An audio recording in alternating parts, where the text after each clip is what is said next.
Sweet. Saturday morning comics. Welcome back to the Comics Aficionados, live right here on Think Critical YouTube. We have Aaron out on assignment at Legion Con, painting dolls or something like that, out on the East Coast.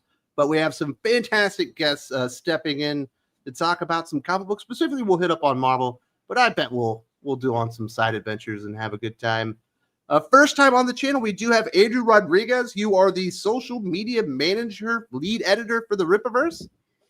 I'm a couple of things. I wear many hats, as do several of us over at the Rippaverse team. But I have a good time doing what I do. I'm blessed to be a part of a comic book company and make my money in comics, a medium that I think we all share a passion for, and trying to do my part and contribute to a positive message and upswing in indie comics. And I'm happy to be here, man. Thanks for having me on.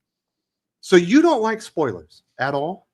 So it depends. It became a bit over at the Rippaverse that I'm the anti-spoiler guy, because I was always yelling at other teammates, hey, spoilers, if they're going to start, like, you know, on streams or whatever, or on social media, like about to spill the beans, and I would pop up in the comments or interject on a stream saying, hey, no spoilers, or NDA, right? And the fans just wound up coming up with the ND Andrew bit, and I said, you know what? The fans are having fun with it. I'm gonna roll with it. So I just changed my Twitter handle to that. Well, very nice. So what constitutes a spoiler for you? Like, if a movie is 2 years old, can it be if it's spoiled? 2 years old, then tough crap. Like, if what's the statute of limitations on the spoiler? The statute of limitations, if people have had a book for like at least a week or two, then, you know, it's fine. Maybe a month. But like when we're talking like something's a year old, 2 years old, several months old, it's like, man, if you didn't see it or read it already, like that's on you. I don't feel bad about you. I talked about the specifics of, I think, War of the Realms a few months ago, and somebody actually came in the comments and was like, I haven't read that yet. I'm like, I don't know, bro, man. That's War of the 7 Realms? years old. I was getting War of the Realms. It's like, what, 2018, 2019? Something like that, yeah. I'll do you one better. On one of these streams, I remember someone got mad at me for spoiling the original Hush. Dude. Oh my god. I'm so scared of Like, spoilers. how do you not know My that? dude, that's the aughts. What are we doing here? Like something happened in Energon Universe #2 last year, and last week I'm like, I don't want to drop that spoiler still because it's that good. If something's like one of those big, super impactful moments, right, and you know it's gonna really hit somebody when they actually organically reach that part in the story, yeah, like I'll avoid spoiling things like that. But other stuff, it's like, man, like that story happened 10 years ago. I don't know what to tell you. Yeah. I always like those videos where you see like parents showing their children Star Wars for the first time. Oh, And, yeah. Like, you know, like, oh, this is the first time they're gonna see, you know, that like Darth Vader, you know, is revealed to be Luke's father, and it's moments like that are like, it's just weird. It's weird to think of a time when you didn't know that, and for people to not know that, because it's just such a part of our pop culture world. But I love seeing things like that. Yeah, but that's like little kids. I think if you're a comic book fan and you're like, wait, don't spoil, you know, Avengers Disassembled for me, it's like, I don't know, man. Oh, You yeah. kinda- Disassembled. Yeah, totally. It feels like you should have got that one already, or Civil War or something. I was about to say, like, the ending to Civil War. It's like, man, like I don't know what to tell you. hey, did anybody see the ending to Raiders of the Lost Ark? We could That's a good spoil one. that, right? That was classic. That one holds up, Dylan, even though obviously it has practical effects and there's a little Horrifying. goofiness to it. It's still great. It's no It's K-pop great, Demon the Hunters, original but it's three, pretty right? all right. So, Andrew, what's going on with the Rippaverse that people need to know about, dude? The biggest thing is right now we're like in the season of Chuck Dixon, which does seem to happen a couple of times a year. For those of you who are comic book fans, you don't know who Chuck Dixon is. I don't know how to help you. He's written some of the most historic runs on a lot of characters from both DC and Marvel, but right now we've got 2 books in pre-order phase from him, one being the sequel to Alpha Core #2, illustrated by Joe Bennett of Immortal Hulk fame. It's colored by Jay Brown. Beautiful, action-packed, police procedural, fun twist on superpowered beings in that Alpha Corps is actually a dedicated wing of the City of Forest Park's police department, and they are tasked strictly with dealing with superpowered threats. So they're not going and stopping your typical, bank robbery or your typical holdup at a convenience store or gas station. They have red tape and procedure that they have to follow, in that they're only allowed to respond to confirmed, we call them accept threats. Accepts, they're basically our metahumans, right? Short for exceptional beings. The other one being part 3 to our kind of foundational setup series for the Rippaverse, called The Great War of Separation. Part 3, which is the penultimate issue for that, is out now. That's been a progressively more and more action-packed series, written by Chuck Dixon. Story outline was by Eric July, our founder and owner, and the interiors are done by Jack Herbert, and they're absolutely stunning because he's really good at doing realistic stuff, especially when it comes to like modern military. And Great War of Separation, that should hint a little bit at some of the stuff that you can see in that book. He does a phenomenal job. It's absolutely stunning. Very, very cool. There's a link to the Rippaverse if you haven't got to check it out, with all their books and stuff for sale. We've had Chuck on the channel a couple times. Awesome dude. We've had Eric on there once as well. So congratulations on all the success, brother. Thank you. I did not see you in Dallas, correct? No, Dallas Fan Expo. No, I didn't get the chance to meet up with y'all, but I did see Aaron, who is a jerk. Yeah. But we He's a jerk, isn't he? He's the worst. Nobody likes Aaron at all. So yeah, like I said, if you're interested in the Rippaverse, follow NDA Andrew. He's their social media outreach guy, and he'll be able to answer all your questions. We've also got, returning from my neck of the woods, Nander Fox Schaefer. I'm originally from Northwest Missouri. He's from Columbia, and you've got a new Kickstarter?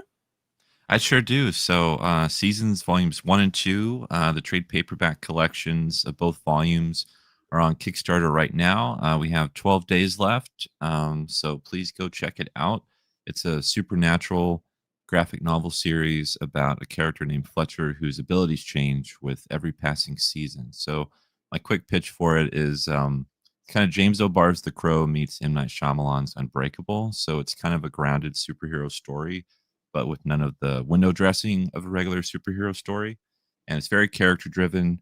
And yeah, this is a series that's been with me for years, and we're prepping for volume 3. So this is the best time to get caught up.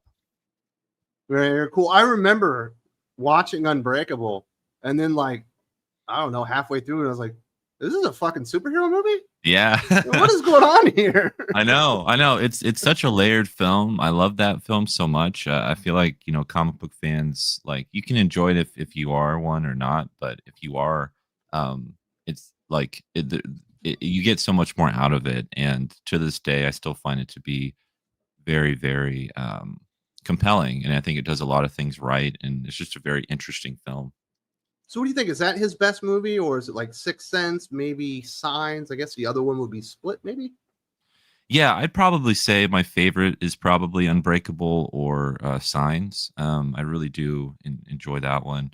I think, I like M. Night Shyamalan a lot. I mean, he's had some not very good films, but he's also come back, and I love seeing someone persevere through anything that they go through. And I think he's still one of those very inspirational filmmakers that shows that you can still make great stuff, even if you maybe fail or falter a few times, and you can still kind of get back on your feet. But I still watch a lot of his earlier films and still find so much to love about them. Did you see he's doing like a Magic 8-Ball TV show? No, I didn't see that. That's cool. Yeah, he's working with like Mattel or whatever. They're going to make a Magic 8-Ball. I'm assuming they're going to treat it like a Ouija board. Yeah. Wow. Huh. That's interesting. Isn't that weird? Yeah. I used to like M. Night Shyamalan a lot. I like Signs a lot, although the ending on that one doesn't quite live up to like Sixth Sense or Unbreakable. Yeah. But just like an alien invasion, man losing his faith, trying to reconnect with his family movie. Pretty darn good. Yeah, it's a great metaphor. Great performances, I mean, that's the early Joaquin Phoenix film as well. I still even have a soft spot for The Village. While the twist may not work as well as some of the other films, I still really like a lot of the themes and the concepts of that one. Village is actually my favorite of his films. It's not the Yeah. best of his films, but it's actually my favorite of it. My Yeah. problem was I went to the Village with my roommate Drew, and 10 minutes into the movie, I gave him the elbow, and I was like, "They're in modern times, dude." He's like, "You think?" I was like, "I know it. That's got to be the twist of this movie." Yeah. And so the entire time I was thinking about how does this all back up my hypothesis, and obviously ended up being correct. So it kind of ruined it, kind of knowing or figuring it out so early. Yeah. Well, it had a really good cast. When you're a one-trick pony and your only thing is third act swerve. I think he kept trying to live up to his own reputation at that point. Yeah. I think that's Well, kinda I've what actually had this did for him. conversation on High Council from World Class Bullshitters with Script Doctor. If you guys are familiar with him, he talked about this actually pretty in depth. How with M. Night Shyamalan, he had that first film, and the twist was mind blowing for a lot of people, right? And then Hollywood was like, "Oh, you're our twist guy. We need you to keep putting in scripts with a twist, even if that's not necessarily what he wanted to do." So it's less a matter of him being a one-trick pony and more a matter of studios and producers wanting him to be that one-trick pony. Because the fact of the matter is, if he was a one-trick pony, that one trick he'd still do well basically every time, right? And we haven't seen that. You can tell when something was organically meant to be a twist, and when things were like, "Hey, how do I turn this into some sort of a twist right at the end to blow people's minds?" That's why I like Split. It's not really a twist movie. Now you do get the twist that it's in the Unbreakable universe. Yeah. Like, holy Genius. shit. That was a great ending, but it's really just a psychological portrayal of somebody dealing with all these personalities. That one was wild. Yeah. So, Yeah. And I still I think Glass is still somewhat underrated, the last film in that trilogy. now we're not friends anymore. I still like that. I think it was really interesting how he was trying to weave that. And I wonder what kind of conversations that he had with the studio about making this, a trilogy. Because I think originally with the first Unbreakable, he wanted to do something like that, but he just never got around to it. But yeah, it's still, I still look on those movies very fondly. I think I wish M. Night would do more superhero stuff. And the ultimate twist will be when Bruce Willis is Bruce Willis from The Sixth Sense the entire time. Maybe. But if you're interested in supporting Seasons on Kickstarter, there's a link in the video description.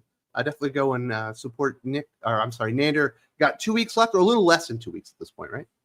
Yeah. So we're in the final 2 weeks. I think there's 12 days to be exact.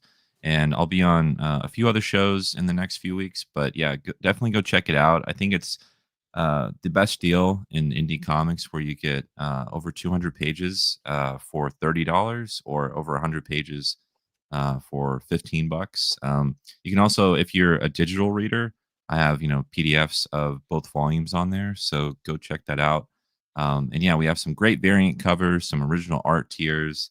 And there's a lot more coming, so definitely check it out while you still can. And real quick, Seasons was picked up by Source Point Press, so that's going to be in the direct market in next year, sometime in 2026. So it'll be available in comic book stores and bookstores all around the country. So yeah, we got that going as well. Congratulations, dude! That's awesome. Thank you. How long have you been working on that deal? Years? It kind of no, it kind of this year has been the best year for me professionally. I got 2 publishing deals over the summer, and they kind of came very quickly. And I had been working with Dirk Manning, the publisher at Source Point, like talking with him for maybe a little bit around 6 to 8 months, I would say, but that was before he became the publisher. And then this year he took on the publishing role, and he reached out to me, and we were like, let's make this happen. Let's do this. So it worked out very serendipitously. Very, very cool. Congratulations, dude. We've also got Sully. Sully, you don't have any books coming out, but you have new Star Trek models or ornaments. I got some. Can you hear me? Yes. Okay, cool. Sorry, I just knocked into my 5 things at once. My hands are full of funny books. I haven't sorted or even bagged and boarded in so long. It's shameful. But I picked up. I'm a huge Star Trek fan, and I'm one of those people that will give you that wishy-washy answer. I'm 50-50 Star Trek and Star Wars because I'm of that age. Pick a side. No. Fence sitter. No, I am not. I'm the cat who walks on top of the fence. All right, meow. I got me a Titan A, which is, I never thought I'd pick this up or anything from New Trek, but Robert Meyer Burnett of the Burnett Work got me to watch Picard Season 3. I bought it used on Blu-ray, so I didn't give Paramount any of my money, but I loved it. And so this is the Titan A. Spoilers, it becomes the Enterprise G, and they don't have that. So, but it's great. It's a really nice, it's the same size as my existing Eagle Moss. I got like 12 of them in my living room. And then they got this one. This is really rad. This is the 1982 sit-down version of the video game, the strategic tactics video game. I pumped so many quarters into this thing, and I was never good at it. But it never stopped me from playing the game. Yeah, that was really fun. I love Star Trek. Live Very long nice. and Andrew, prosper. what's the best Star Trek show, and why is it Deep Space Nine? He's got a point. You know, I'm gonna piss a lot of people off right now. Well, one, I'm not a big Star Trek guy, to be honest. I grew up watching a lot of Next Generation with my folks, and so I do love that. But I never got into the original Trek. I never watched any of the shows beyond Next Generation. So outside of like 2 of the original series movies, and then I did see Nemesis, unfortunately. And then like the Kelvin trilogy. That's my entire experience with Star Trek. Did you like Worf? Who doesn't like Worf?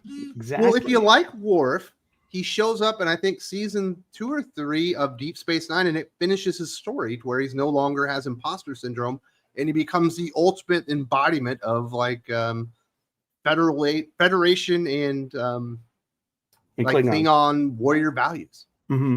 Okay, he's awesome.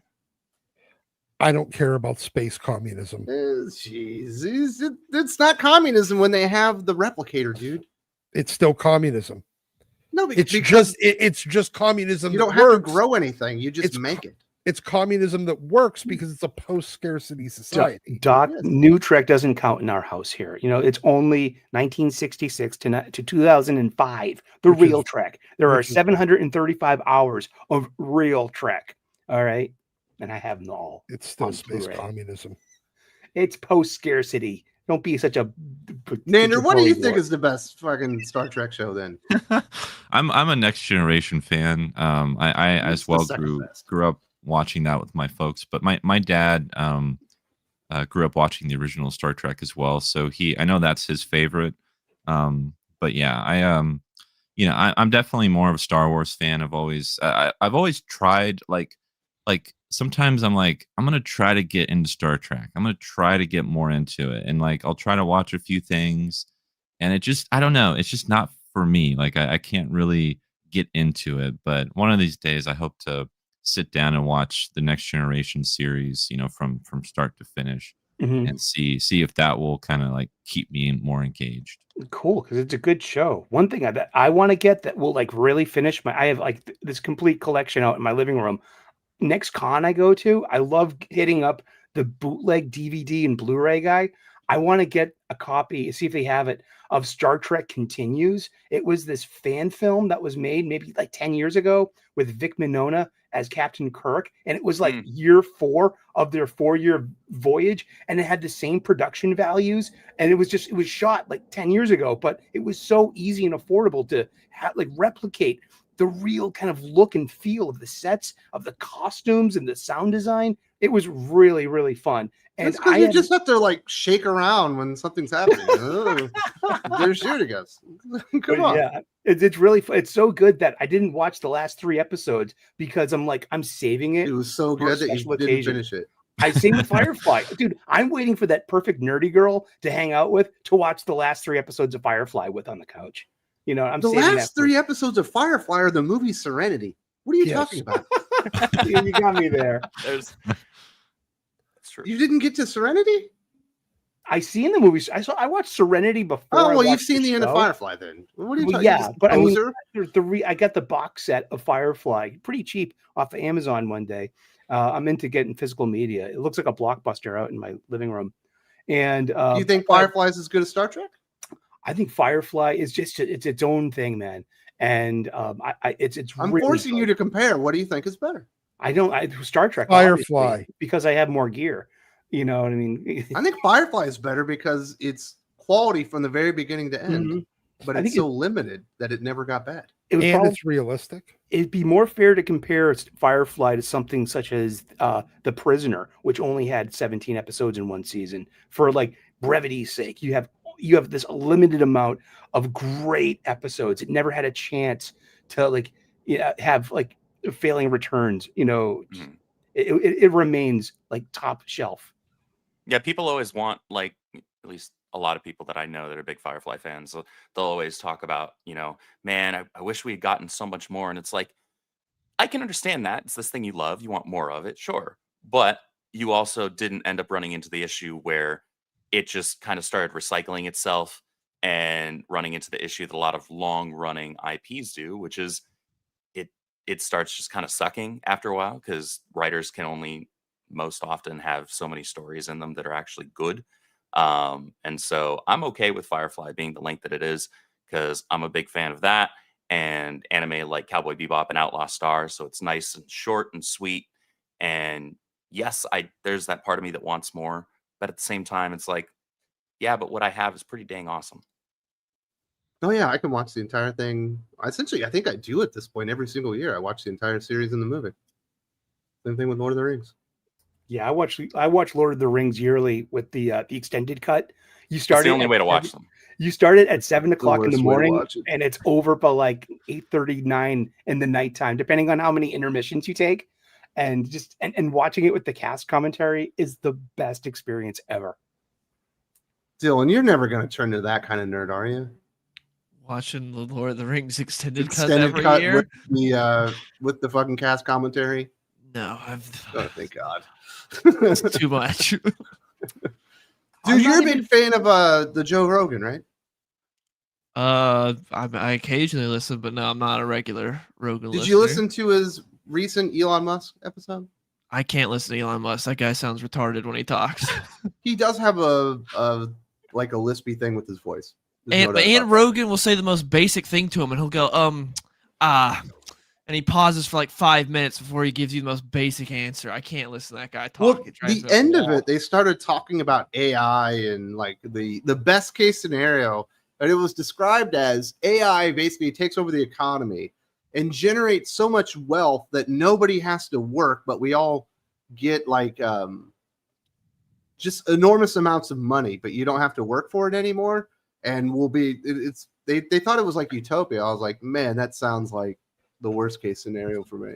Universal basic income doesn't work because at the end of the day, he said he refused to use basic income. It was like high earning income. Oh yeah, rich. Yeah. Money only has value if people are working for it, right? No, if there's goods or services that it trades. Having money with nothing backing it, exactly. Great. I mean, if everybody's running on AI, who's the AI making stuff for? Yes. Other AIs? Well, it gets into like the dead internet theory. It basically takes it to the dead world theory. And yeah, so it becomes like everybody will just be allowed to sit around and talk about stuff. I was like, that is not what's going to happen. Yeah. There are plenty of smaller examples of people being given lots of money not to work, and it never works out. It just breaks down into lawlessness. All it turns into is Weimar. Yeah. Everyone will become podcasters that do 3-hour shows. Exactly. Shut up. Not I. Not I. As you're on a podcast doing a 3 hours. About 2.5 hours. 2.5. Yeah. He was explaining what this utopia, and Joe was just like, oh man, this sounds great. I was like, that sounds awful. What do you think? People just like give stuff to you for, or give you money for nothing? There's always strings attached. What comes along with that? Government oversight of every single thing that you do. If you want your money, you've got to go and put your token in the machine so we can monitor everything that you say. And then by the time we get to Deep Space Nine, we're introduced to other cultures that are outside of the Federation and that have gold press latinum as currency. And so there is kind of Quark's my favorite character, dude. Yeah, I love the Ferengi and the rules of acquisition. I love that bumper stick, that sticker for your car, the Ferengi School of Business. It always gets a chuckle out of me, man. Well, that's why we want to keep everyone away from universal health care, because once your health care becomes a service given to you, then they get to control how you They're going to dictate what you can get, and what you can do, because that affects the public's resources. Yeah. So I found it a nightmarish conversation, but they were both very excited for it. I was like, it's not quite Terminator levels of dystopian, but it might be worse in some ways. Because you think that you're happy, or you have the appearance that your life is good, but it'd be terrible. What do you think, Dylan? Is that where this AI is going to? Or are we just all going to be rich? I don't think that's going to happen. I think that sounds like a little fantasy that they're talking about. I don't think it's going to get there. No way. You think everyone's figured out that AI is basically just a random number generator with the appearance of intelligence, but is actually not smart whatsoever? It doesn't know anything? Yeah, because it just regurgitates things. So Yes. yeah, It's good at can't organizing create and anything. researching. I'll tell you what it's good at. I have one friend that uses AI just to make videos of our friends kissing dudes. That's all he does. And that's get a new video, get a new traumatizing video in the group chat every day from him. It's not even really that good at analyzing data. It's terrible at analyzing data. It's good at finding data. Yeah, it's good at finding There's data a if you difference. specify Exactly what it like means. Yes. compile it from only such and such type of sources and make sort of cite sources and things like that. You have to be pretty specific with it, otherwise it just starts pulling random bullshit from Reddit. Yeah, I can't even get it to figure out how to generate. Like, if I don't know an Excel formula, I can't even get it to tell me the right fucking formula for the thing I want to do. Mm-hmm. No, if you just give it information and ask it, what does this mean? You could do it 5 times and it'll give you 5 different answers. It'll straight up lie to you. It'll straight up lie to you like it's telling you a fact and it's not true at all. Yeah. Unless you tell it exactly what it should be looking for and probably find, it's not useful at analyzing anything. Yeah. I think people are overestimating or not quite understanding just how limited AI is. And what it's actually doing is telling you what it thinks you want to hear. And that's why it lies so much. It's like a terrible girlfriend. It also sucks up to you too. Like it tries to, that's a really great point. Yeah. yeah. Like fucking Eddie Haskell with you 24/7, right? Just sucking up. Like, what do you think I should do with my life, AI? Well, these are your options, and whatever you choose is probably just fine. Based on your Twitter feed, you should probably go play in traffic. I don't know. I would never do anything quite that helpful. But yes, Aaron apparently is in New Jersey. He went to Jersey Mike's and he's painting dolls right now. Hopefully you're at Legion Con. If you're in the area, go check him out. We do have some new backers of the Thinking Critical family on Patreon and channel memberships. Welcome to the family to Neo Star Productions, aka Pulse Break, the protector of Tokyo, upgraded his tier on channel memberships, on Patreon. Hello to Dakota Cooley, aka Steelback, the protector of Cinder Bay. I hope you're enjoying all the extra videos and podcasts. And finally, welcome to the family to Blaze Kosa, the Carpathian, the protector of Matra's End. And if you're interested in backing the channel on Patreon or channel memberships, you do get extra videos, you get bonus podcasts, and you also get a superhero name, a City Protect. There's a link in the video description to both if you're interested. We got some people's talking here. Federico De La Casa. I just bought my missing piece of Valiant Collection Magnus Robot Fighter Zero with Barry Windsor Smith card, the last Jim Shooter comic that meant something to me. Man, that's very cool. That's pretty rad. Dude, congrats. Nice All find. the shooter era Valiant is, it's actually relatively small. By the time they started getting into all the, like the crossover with Image and all the stuff that came after Turok and all that stuff, Jim was already gone or on his way out the door. So, but the stuff before that really made the Valiant name. That was some great stuff. And he had a lot of really good talent. Oh yeah. For all the creatives that supposedly hated the guy, they followed him wherever the hell he went. He was still able to get them to keep working for him. Yeah, but very cool, and congratulations. I know Federico De La Casa, I think, is in Italy, so I bet that was a hard find getting some of that stuff in Europe, because Zero wasn't just like published, Doc. You had to like collect a bunch of things and send them in, right? I believe so. I don't remember exactly what the thing with Magnus Robot Fighter number 0. I don't remember what the deal was with that. I remember the Image number 0. That's where you had to get all the cards out of all the first issues of a bunch of different series, then mail them in. But I'm thinking it was probably something relatively similar. I believe Valiant was very, very similar. Yeah, with some of the stuff. And they would have done it before Image did it. Now, I do want to point it out here. If you're hearing some weird noises, we are somewhat in the beginning stages of another typhoon. This one happens to be bigger than the entire country. Oh. So we might experience some power issues. Who knows? The internet might go out, just to give you all a heads up. I should be okay. I thought that weird noise was you wanted chicken nuggies and that was your stomach. We're not to chicken nuggies hour yet. Okay. We still got 2 hours to go. Yeah. Jaguar 2, has anybody heard from Yule at all? Yes, I have. I texted Yule this week. He thought he was going to be able to come on to the stream today, but he's been very, very busy. But he is off the social medias, so he's harder to get a hold of. But he was very, very happy about the Dodgers World Series, as you could imagine. Somebody else also asked about Jim. I record a podcast with Jim every week with the Hot or Not podcast, and he's doing good. But you guys are so mean to him in the comments that he doesn't like to come back as much.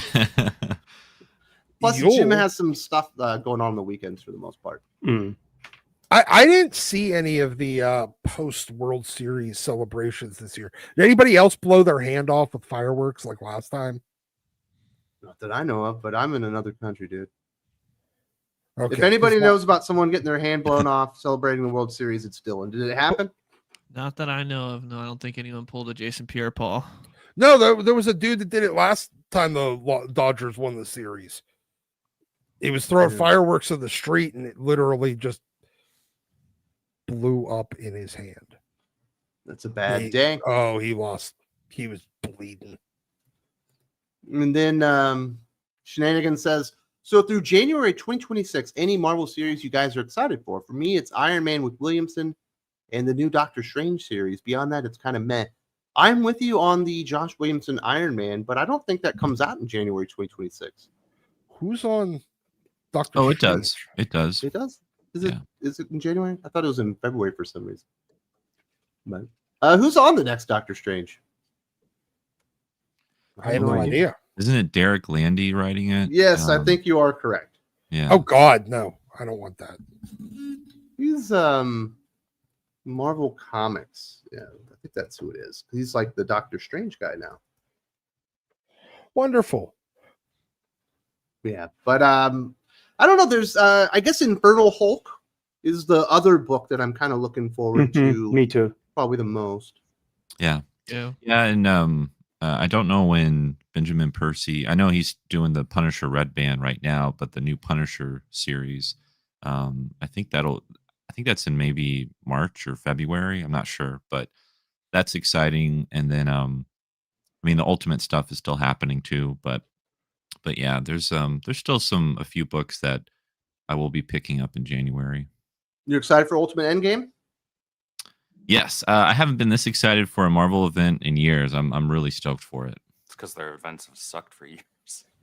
Yeah, you haven't. It's being written by Dennis Camp, a guy that can't even spell his own name. Listen, Nandor has got the first name Nander. He probably understands that Dennis Camp got a strange first name. Yeah, I mean, I like Dennis's work, especially his Sorted Crisis events. I think it's been a great image book. But yeah, I think it's going to be really interesting to see how they wrap it up. I spoke with Dennis at New York Comic Con a few weeks ago, and he was talking to me about some of the things he had been planning for Ultimates, but he wasn't really able to do. But he still thinks that the series and Endgame is going to end on a really high note. So I'm looking forward to that. I guess the other book that I'm kind of interested in is actually that Inglorious X-Force. Well, I'm not like the world's biggest Tim Seeley fan. The cover looks great and Cable looks pretty badass. Yeah. Other than being stuck with fucking Dakin. Helvery, dude. You got any Both big of Marvel? them suck. You got any big Marvel books you're looking forward to, Dylan? I mean, Iron Man is the only one I'm really looking forward to because, like, some of them we've already pointed out, like Punisher, it's already happening essentially with Red Band, same creative team, and Infernal Hulk's already happening with Incredible Hulk. They're just relaunching. Like, these are not things to look forward to. They're already out. It's just they're getting new number ones. Is there any big Jeff the Land Shark events or something coming out, Sully? I don't know, but I heard on the rumor that like after the Infernal Hulk, which is Act 2, Act 3 is going to be the Delicious Hulk, and he's going to have he's going to be a chef. He's going to change his careers, stop, drop. He's going to apply his science knowledge to a 5-star Michelin hotel in New York City, and all the antics. Didn't Rico Tamaki do that in She-Hulk? I have no idea. It sounds I think she became like some type of food blogger. Dude, sounds like a Sully self-insert fan fiction there. Yeah, it pretty much is. Yeah, you're right there. I lied. I was making that up. I'm looking forward to the Infernal. What's the X-Force one again? Inglorious X-Force. Inglorious X-Force. Just because I liked what Tim Seeley did on Local Man a lot, so I'm figuring he's going to bring that type of the energy, that the team dynamic, the dysfunctional, funny stuff of the 90s that really sell these books and that make them enjoyable. I think that we're going to find that in this book. So that could be the best X title that's waiting to happen. You know, maybe Alex Bachnedel's Cyclops. I've liked what he's been doing. I think those two are the strongest scribes in the X office, better than even Jed McKay. And so, yeah, I mean, that's not hard. Andrew, you got any Marvel books you're looking forward to? Jed Midkay is who that is. Like, if unless he's specifically when he writes Cyclops, I don't know what it is, but he nails Scott for me. Like he makes the big Scott fight that he had in the diner like a couple of issues ago was like a huge high moment for me. Well, like, but that's been kind of it. Just about everybody else that he writes in, and I've long since dropped the main X book because I was just like, man, like nothing's happening for me here. I'm good. I'm done. But the first moment where I was like, okay, so he does understand some characters and has a knack for some characters was when Scott was actually in the diner with that sheriff, right? And Scott just like puts it on the table, and I was like, all right, so somebody's got a spine right now. All right, I'm here for it. Cool. And he has a couple more of those moments, like that issue that focused on him and Magneto, right? That was kind of a flashback. Like there's some cool stuff there, but like a lot of the other stuff that he writes and a lot of the other characters, it's like all these characters either sound alike, so they have no distinct character voice, or they sound completely out of character in general. And I mean, that's a pretty common issue that we see a lot today, and I guess not just today. It's been a thing in comics for a lot longer than just modern era, but it's an unfortunate thing when you're supposed to be the guy, right? Like you're on the main X book. Why are you so mid? Stop it. Yeah. Just do a hopefully you haven't do a Scott read Solo X-Men. mini. That's yeah, way worse. Actually, no. You liking that one more? That's the only X book that I'm still reading. Wow, I just can't take the voice for Rogue. Oh, geez, no, it's fucking awful. I can't stand it for Gambit either. Really? I thought Gambit was a lot more palatable than Rogue. No, not much. Gambit sounds like Bobby Boucher, and Rogue sounds like Foghorn Leghorn. Yeah. Drink of water. It's strange. Vash87, hey comics aficionados. been unfortunately laid off of my job a few weeks ago. Just wanted you all to know that your show is one of the highlights of my week and helps a lot to keep up the great work. Oh, Well, dude, that sucks. Yeah, Sorry to I'm hear very that, man. excited. Sorry to hear about your that. layoff, man.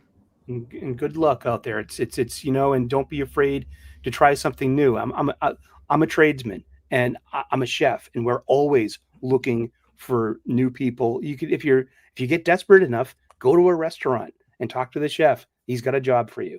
Seriously, it's just out of Ratatouille, Chef Gusteau. Anyone can cook. Anyone can be trained how to seriously, it's we're like astronauts. Astronauts are just highly trained. They're highly trained individuals. So are your chefs. So come aboard. Yeah, If you have I digital hope skills, things you can turn always around. hit up Fiverr and do kind of self-employment contract work. Yeah, work for hire Hotels stuff. are always looking for people. You know what I mean? Seriously, there is plenty of work out there. Good luck and good hunting. You got this. Yeah, and Yeah, and there I'll- should be some seasonal jobs, you know, with the holidays too, that might turn into permanent jobs that come by. But yeah. I'm glad that we could lift the spirits up there, and I hope things turn around very soon. That absolutely sucks, dude. The Gilkman returns. Hail, Wow. keep being amazing. Big fan of the Rippaverse. Much love. Hey, Thomas. He's Thanks, my Thomas. buddy in real life. He lives in Boston. We were hanging out last week, and he's a great guy. He supports a lot of the fandoms, and he's a huge Rippaverse fan. I got him. He's got a secret little crush, not anymore, but on the Soska sisters. I got him a video from those two at Dallas, and they were blowing him kisses and everything. It was the cutest thing. Thank you, Jen and Sylvia. That was awesome. You made Thomas's day. That's awesome. Very, very cool. Well, glad to have you here, brother. Even if you're friends with Sully, who has some of the weirdest taste in comic books. He'll corroborate that. Actually, I gave him a funny book. He's got a bunch of Rippaverse books, but he's kind of a normie, and so this answers that question: kind of like, what would you give to a normie to turn them on to this thing of ours? I gave him the trade paperback for Beneath the Trees Where Nobody Sees, because I think that's a fabulous book, and I think we can turn people on to funny books and comics with something like that. You know, I give them Fantastic Four #1. I'm The best personally entry point to anything. I'm personally of the opinion you're never going to create a comic book fan when the book has a sentence for a title.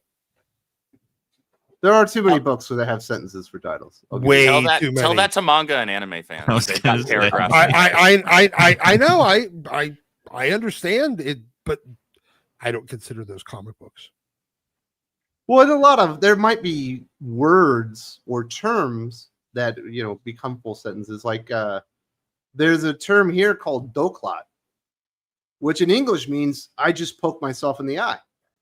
So you could call a comic book doklat, in Filipino, but in English it would be I poked myself in the eye. So not everything is a word for word translation. There might be more brevity if you read it in Japanese, perhaps. But what is it? Falling in love on the path to hell? Like, figure out a title, dude. That's fucking stupid. Hellbound there. Exactly. Federico de la Casa. Last day I chatted with a friend of mine about Marvel Comics. He thinks Marvel's plan is to print so many comics and see what sticks. Well, that's certainly been their strategy for quite some time. Just flood the market and hope that nobody notices all your stuff that sucks. See, here's the thing. I partially agree. The thing is, I don't think that they even care what sticks. I don't think I think that they're doing the first part of that, flood the market with comics, and that's where the plan ends. Like, they're not even waiting to see if something sticks before they just have already thrown the next 2 or 3 or 4 rounds at the wall as well. Yeah. Is that what it feels like to you, Dylan? I know you're more of a DC guy, but when you dip your toes in the Marvel, does it feel like they're just doing stuff to do stuff and hoping something works? Yes, feels like they have no direction. They're just throwing everything at the wall, or just like maybe something will work. Who cares? It doesn't feel like they really care about what's going on. Yeah, definitely feel that sentiment, and I think that has a lot to do with the question today, what's the real problem with Marvel? I think we're seeing lots of symptoms where there's, very disparate amounts of quality across the board, most subpar, I would say, for the most part. Not a lot of big name writers right now. Their X-Men line constantly in flux, rebooting again in 2026. I'd say less than half of their titles make it past 10 issues of their ongoing books anymore. It feels like Spider-Man is not real hot right now. People like the Ultimate Universe, but they're even shutting that down, likely just so they can reboot it as Ultimate Universe 3.0 and do something more like Absolute. But there's a lot of different symptoms that we're seeing, Andrew, of the problem with Marvel Comics. What do you think, are at the root of this? What are the actual, the real problem that's causing all these things to come out with bad leadership and maybe people sticking around too long? That's a really multifaceted question. I don't think there's a real easy answer to it, to be honest, because here's the thing. We're not in the late 2010s anymore where every book that comes out, or a lot of the books that come out, are strictly having a problem with super hardcore ideologically driven storylines. Right now it's a lot more similar right now, at least comparatively speaking, to where we were in the latter part of the 90s or early part of the 2000s, where there are still a lot of books that are either, like you said, subpar or just outright bad. But more often than not, though there are some exceptions, more often than not, it's just a matter of it's just not a good book. And not a good book can be completely independent and removed from something that has to deal with a writer having a particular ideology or whatever, right? So I think right now there is for sure a lack of direction. There doesn't seem to be much in the way of cohesion across lines. Stuff that's happening, you mentioned the X-Men problem. That's been a problem for the X-Men for a really long time, where they can't seem to find a direction to stick with that fans actually give a damn about, right? They had this From the Ashes, refresh, reboot, whatever you really want to call it. Refresh is probably more accurate. And they're like, all right, well, this is going to be the new status quo. And then you look at half or more of the books. So it's wait, this new status quo is a status quo we've had 15 times before, right?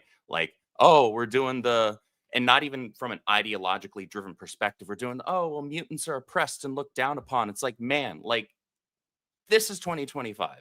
You're not selling me on that anymore. The X-Men have saved the Marvel universe too many times for this to be the realistic thing. You got to try something different, right? That's a boring premise. If your premise is just something that somebody else did or 12 other people did before you and did it better, you're not doing anything special. And most people who are fans of Marvel Comics and fans of the X-Men, of whom I consider myself one of, we're just going to be this is just kind of more of the same and less good, right? It's all right, so Force Awakens isn't nearly as offensive as Last Jedi, but I already own A New Hope, right? And this is just a lesser version of that. So why would I bother with this?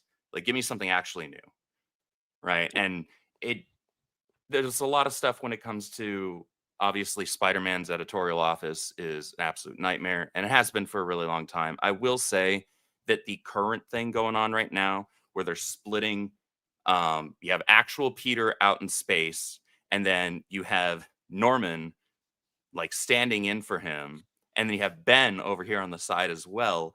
This is honestly the most interested I've been in the Amazing Yes. Spider-Man book Agree. in basically since the first arc of Nick Spencer's run, when he was hey, my entire pitch is MJ and Peter are back together, and that's gonna be the whole thing. And then Marvel editorial was no, it's not.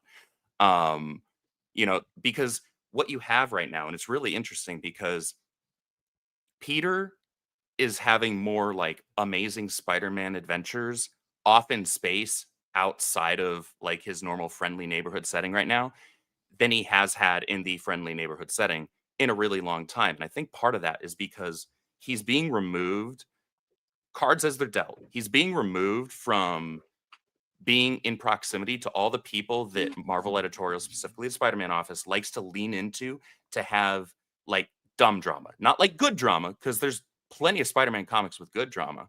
But now we're not dealing with, oh, Peter's having stupid fights with MJ or whoever else, and he's hiding things from Aunt May. Oh yeah, I've seen this like 8 million times. Can we please have something new? Now he's just doing some fun stuff, right? And the art's beautiful. And then you flip over to like the Earth stuff with Norman. If you had told me a year ago or even 6 months ago that I would say Norman trying to stand in for Peter and actually selling it, like actually making me believe, oh, are you actually trying here? Right? Because we've all seen the, villain turning face, 1.5 times, and it never sticks for the most part. Right. But right now it's actually interesting because it's something fun. It's something new. Apart from I could do without John Romita Jr. being on a Spider-Man book ever again. I think the Spider-Man book is blasphemy, in a better place kid. right now. Blasphemy. He's Sorry, a man. god walking among yous mortals. He had his time, man. It's just like with a lot of other artists where it's like, man, have him draw something else. Just have him draw something else. I would have been more happy with them bringing back in Humberto Ramos and having him do the Earth-focused Spider-Man stories. Sure, I love Humberto. He draws like literally one of my top 5 Spideys. And I got to say that to him at a con last year, 2 years ago. I was like, cool. Humberto, you literally draw one of my all-time favorite Spideys. And he was like, I'm super jealous of that. And he's like, and speaking of like a recent Amazing Spider-Man, I got to see Ed McGuinness a couple of weeks ago at a small convention here in Boston. I was like, dude, for a pickup artist, you're pretty good. Wink, wink. And he was like, that was a cute joke. But I was like, dude, Amazing Spider-Man has got to be the most turned around and improved monthly Marvel, in my humble opinion. And I was like, no shade on Zeb, because you know what I mean. He's living the dream, man, writing funny books. But this stuff, the Kelly stuff, is a lot better. It really is. I think I just want to step away from Spider-Man for a moment. Sure. As much as I love it. I think Andrew, I think you were pretty spot on with your direction, the what's holding Marvel back. They're kind of in this kind of directionless period right now. And I think a lot of that stems from the fact that, it isn't 8 years ago. We're not having, activism the comic anymore. But at the same time, get one or two here or there. But it's not like widespread like exactly. And those one or two don't last. No, they really don't. But at the same time, they are completely and utterly incapable of stepping back from those the decisions that were made during that activist period. They won't backtrack away from them. They keep going to the Laura Kinney is Wolverine. They keep going to everyone is a spider person. They keep going to the everything's a legacy, everything's a mantle, nobody has unique. And additionally, they all of the consequences of all those additions that they thought they were additions at the time. They were just, I don't know, neutering of the uniqueness. And as a result, they won't step back from that. And so the consequences of the bigger consequences of those things, other than the fact that they were bad stories, that was terrible creative, and logically it made no fucking sense. One of the major consequences was, if everyone is Spider-Man, nobody's Spider-Man. If everybody's an X-Man, nobody's an X-Man. If every mutant can be, the star of the next X book, then nobody fucking matters. And as a result, nobody gets excited about things that don't matter. And I think that's where the big problem lies with Marvel. It's not that they were still doing this stuff. It's that they refuse to distance themselves from the second order effects of the decisions they made during that period. I think that's just another symptom. Now, I think the bigger problem, when people I've talked to, like the normal lifespan of a Marvel editor was like 5 to 10 years. They would just chew those people up and kind of spit them out, and they would go somewhere else. And Jim Shooter was out of Marvel by the time he was 30? Yeah. What, 9 years as EIC? But 9 years. Didn't even get that much, I don't think. But normally the attrition cycle of their editorial staff was rather robust. Nobody stuck around very long. But now we have people that were hired in on entry-level positions that are getting near retirement age.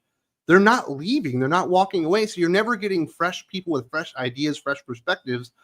I think that's why we're rehashing and doing the same things that maybe worked 20 years ago as a novelty item, but are now basically become their bread and butter and modus operandi, whether it be, replacing heroes and passing mantles around, or just rehashing the same story over and over. Well, it's the house of status quo is what they are right now. Like they're reusing stuff that's been done for the most part, or reusing ideas and maybe implementing them differently. But the trick with that is you still have to make it interesting to your reader base. And they've done that with some things for me and not with others.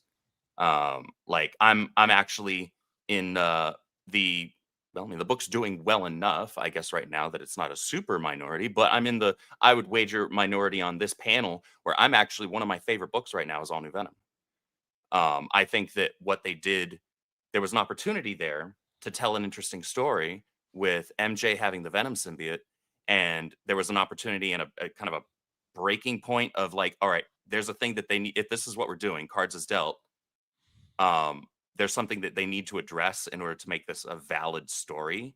And it was addressing MJ's trauma from Venom showing up at her freaking home, right? Years and years ago. If they hadn't addressed that, I would have been like, this whole, as fun as these pages have been to look at, because Carlos Gomez is a goat, this story is pointless if you're not going to address that. But Al Ewing did address it. And it's just been one of my most looked forward to books each and every month. It was my guilty pleasure there for a while. It's fun. It's fun. I am a little worried right now that the bringing back of Null is going to be underwhelming, and I don't want that because I actually really like Null as a villain. I'm hoping he doesn't drop the ball with that. My fingers are crossed. We'll see. I know a lot of people don't like the idea of MJ being Venom. They think it should only be Eddie Brock. I can understand that perspective. That's fine. This was always going to be a temporary thing. Like this was never going to be the permanent thing, right? This is going to, just as everybody else that has worn the Venom symbiote, it was a temporary thing, right? Even Flash Thompson, I freaking loved Agent Venom. Like that was temporary. Yeah. Right? He's Agent Venom So right I'm now. just going to cards as dealt. Yeah, well, he's Agent Anti-Venom. Anti-Venom, yes. So cards as dealt. If you're writing a good story and making me believe it, and I have in the back of my mind the context of this isn't going to be forever, so I'm just going to enjoy. If it's well written, I'm going to enjoy it. If it's not well written, I'm not going to force myself to like it. Yeah, I think that's one of the problems. Obviously, you're an editor. You would know more about this than I do. I just think what they're looking for on entry-level editors and people that they're positioning up are more like degrees rather than practical experience or an understanding of what has worked and how good comic book stories are told. I just feel like the storytelling is just atrophied greatly. Yeah, I was something that I miss from Marvel and sometimes to a certain degree DC, but like it is like new antagonists, new villains like Null, like new characters that we can see our heroes go up against that they've never faced before. When you have the same heroes continually fight the same villains, yes, it can still be exciting depending on how you write it and how I mean, there's so much there to mine that they can improve upon. But I would love to see a new threat, something that they haven't faced before. And it can be a huge cosmic threat. It could just be, street level villains for street level heroes. But it's something that I miss. And I remember when I was a new comic book reader, and I was picking up Marvel in the early 2000s to mid 2000s, and I was really excited about what felt like the interconnectivity of the universe and looking at Marvel as a universe and not just as separate characters. And I feel like we've definitely lost some of that with the Marvel universe now. And it's actually a criticism I used to have of DC when I was picking up those Marvel books, like pre to post Civil War. I was looking at what DC was doing, and it felt like Jeff Johns was the only one who had a vision about what he wanted to do with the universe. But there are other writers that were doing things, but it wasn't really sticking. And so I feel like there needs to be more communication. It feels like Marvel is fractured with the communication aspect of like what we're able to do and how to make this feel more like a cohesive universe. And that's something, because when something would happen in an event, it would affect all the other titles and it would feel like it really had consequences. With this, World Under Doom story, it doesn't really Oh feel yeah, like that's right. That's happening. yeah, like wait, That that's over, yeah. happening. Nobody but, like, forgot cares. about that. but Right? but it's Like- not really like I'm personally, from what I'm reading, I'm not being like affected, and my characters don't feel like they're being affected by what is trickling down from there. And maybe Chip Zdarsky is going to use that for what he wants to do with Cap and stuff, but like it just it if it's an event, if it's a universal event, it needs to feel like a universal event where it affects what the other characters are going through. And I get it, sure. There's a lot of writers, there's a lot of cooks in the kitchen or whatnot, but like that's the beauty of working in a universe, and kind of the responsibility of working in a universe is that we got to make sure that we got to connect all of this, and I Right. don't want anyone's stories to be taken off the rails or interrupted necessarily, because I know how difficult that can be, and how that can harm the story you're trying to tell. Mhm. But I think that needs to be more of a focus.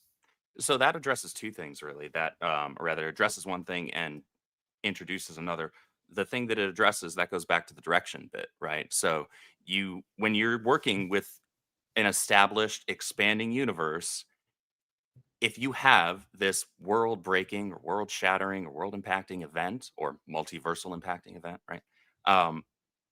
You have to actually address that within the books that it makes sense to address within.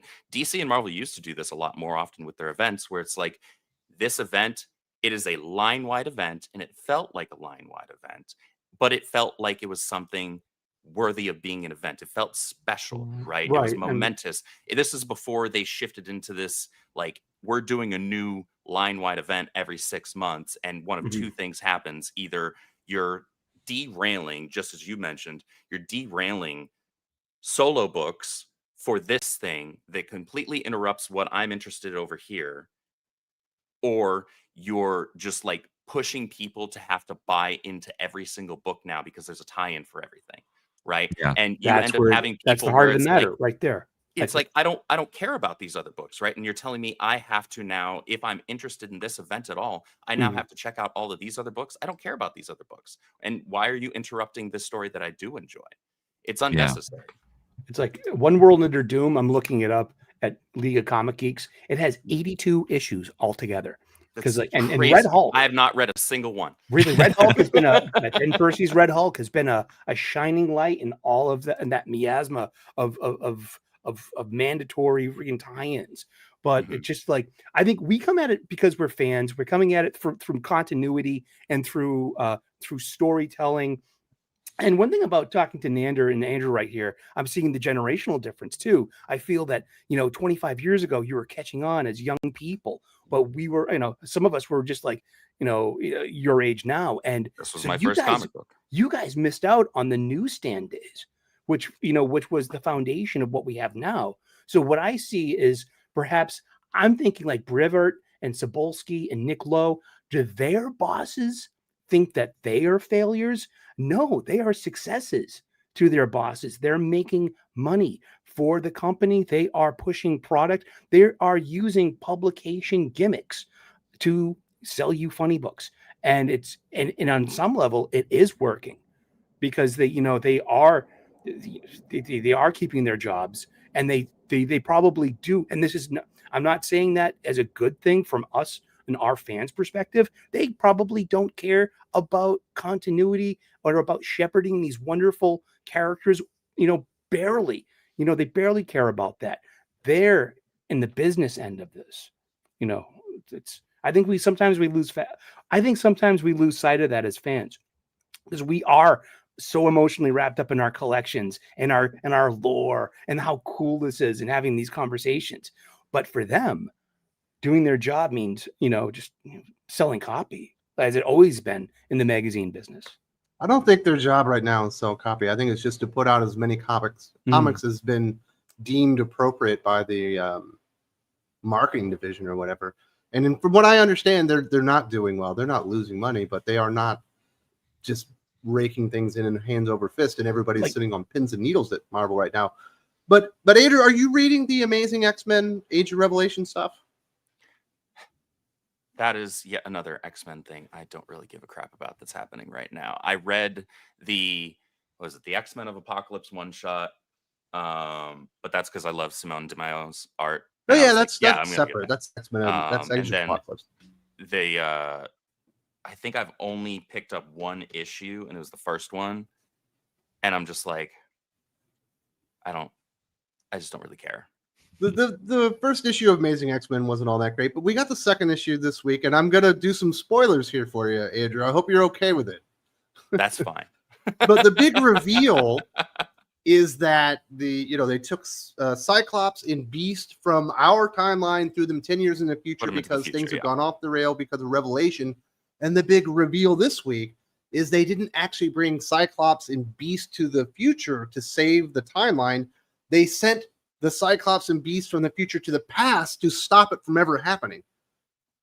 That's an interesting twist that makes Age of Apocalypse different, or differentiates Age of Revelation from Age of Apocalypse. But they're only telling the Age of Apocalypse kind of half reusing. It's also Yeah. still kind of leading into and reusing like Days of Future Past idea. Mhm. Right? Yeah, In- but they're in its only own way. telling the Age of Apocalypse half of it. We're not getting the story of what the Beast and Cyclops thing are doing in the present timeline that would have differentiated it, made it somewhat interesting Mhm. and unique. I did read Why that not? that it was the last like 6 or so pages. My buddy sent them to me of Scott in the future facing off against Darkchild, Mhm. and I was like, it was really just one of those things that reinforced to me like McKay can write Scott. Like this was a good exchange. Actually, this was solid. But I just overall I'm so disconnected from the X books for the most part right now. You are right. It's an interesting premise. But they forgot It's to one of tell those the things other they need to- interesting half that would have been like, Yeah. what's going on here? Who's actually going to save the day? Is it the team in the past or is it the team in the future? Mhm. Now you've created mystery. And they're not telling, like, that would have been such a better hook or a reason to get into the story, because it would have caused confusion. An Age of Like, what is Revelation gonna- right now has 58 different floppies to get for the completest. And that's Already? not including your variant covers or future tie-ins and one-shots. My God in heaven. It's 50. It's always going to climb. So that's 50. What's that? 58 times what? What's the average price? About $4.25. $5. $5, say? Yeah. Dude, 50 somewhere in there. that's a chunk of change. Holy Yeah. hell. It's a So I just publishing felt scam. Yeah. Missed I- a pretty decent opportunity to do something interesting. I wanted to point out because this is something that my LCS on their social media put up that I thought was really interesting. Because I'm always worried about comic book shops, and I want Marvel and DC to succeed so that my comic book stores can survive. And something that they said recently was they were going over their pull lists and like the FOC for certain titles coming up, and they were upset because they saw, and I think the post said like in 11 years that this is the first time that like there's such a minority of people picking up Marvel. Like they'd never seen this before in the last 11 years of doing FOC orders. And that's incredibly alarming to me, especially for a shop to put that out there. And so I think Marvel really needs to listen to the retailers more. And when I was in New York for New York Comic Con, I attended the retailer day event on Wednesday before the con like officially begins. And I watched all these publishers come up there and talk about their line for 2026 and things they're working on and things that they're doing. And then it was over, and I thought to myself, "Wow, Marvel wasn't here. Like they didn't have a presentation." And I was just like, "This is crazy." Like DC had one, all these other indie publishers had one, these smaller publishers. but like Marvel wasn't here for the retailers, and I think that's a problem. Yeah, my shop doesn't even order Marvel anymore after the whole Diamond debacle and everything that happened with that. And they had so many little people picking it up, and it was such a pain in the ass that they just put out a big email a while ago. We're like, we're no longer doing any Marvel. We don't make any money off of it. Damn. To a pain in the ass, and they no Marvel books. So I go to a separate shop whenever I need to get Marvel comics. Yeah. I mean, That's- But they respect. still hold DC Yeah, they still do DC. in Image. They still do DC and Image. If you Something- put Marvel books on your pull, Dylan, would they order them for you? No. No, they don't do Really? Marvel at all anymore. Wow. Is it Penguin Random House or just Marvel? I don't know who they get their. Because Comics Penguin from Random House now, would be Marvel and I think Boom, right? I think are those the only two? That sounds right. Yeah. My shop sounds is like- pretty smart in that they don't over order. Like they're pretty conservative with their orders to the point where there have been a couple of times where like I'll show up a little later in the afternoon than I ordinarily would, and the cover that I want's gone because they only had like one or two of it. I'm like, ah, damn. But they don't over order so that they know they can actually move the product that they have, which is smart. Obviously, you still, as a business, you got lease to pay and all that. You got employees, so you have to make that up somewhere. But the positive side effect of that is you don't have stacks and stacks of books sitting on the like prior month's racks that are just not moving, right? You might have a couple issues and that's it. And that's smart. That's something that not every store can sustain, especially if it's a store that doesn't lean into other aspects, right? Like tabletop RPGs or trading card games, things like that, manga. Yeah, a lot of stores have been talking about that. They only order for sell through. They don't order for stock anymore. Because in the past, you'd be like, "Oh wow, I didn't even realize this was coming in. There's already been 3 issues. Let me go get those other 3 issues." Mm-hmm. And so they wanted to have that available. Yeah, but a lot of shops aren't doing that anymore. Yeah. Definitely been a weird time within the comic book industry. Sully, what is your take on all this? Are you feeling optimistic? You read more Marvel than anybody I know. Yeah, over the past 2 years, I've been blessed to have gotten access to review copies and mostly Marvel. So I've been reading sometimes 70 Marvel books a month. So I got a good handle on what the Star Wars line. I mean, the It's Jeff. Where do you think I had access to the It's Jeff stuff? It's through review copies, and I got a taste for it because it was fun, it was cute, and it was more show don't tell. It was very Sunday newspaper funny, to me. And in the end, it's just but it's not worth picking up from and spending money on either. I still buy. I will always buy what I think is the best, and I am buying Ultimate Spider-Man. I am buying Incredible Hulk, but those are like 2 books out of the 70. So I mean, just because there are a few good books that I like does not mean that all comics are great. That Marvel is putting out a ton of lousy stuff. Mhm. Some of them, do have some of them I should be spending money on. I'll tell you, I should be spending money on Ultimate Black Panther, on Red Hulk. I ended up enjoying Ben Percy's Helverine. I'm enjoying Fantastic Four so far. Fantastic Four is a little hit or miss with Ryan North's writing, but I love that Humberto Ramos art. He's fabulous. But there is so many bad, and I don't want to punch down on creators. I mean, they have a dream job. They really do. They're doing what we want to be doing, getting paid and getting published and playing in this wonderful sandbox, this wonderful toy box full of these characters that we love. And why aren't they doing them well when it's so easy to write these comic books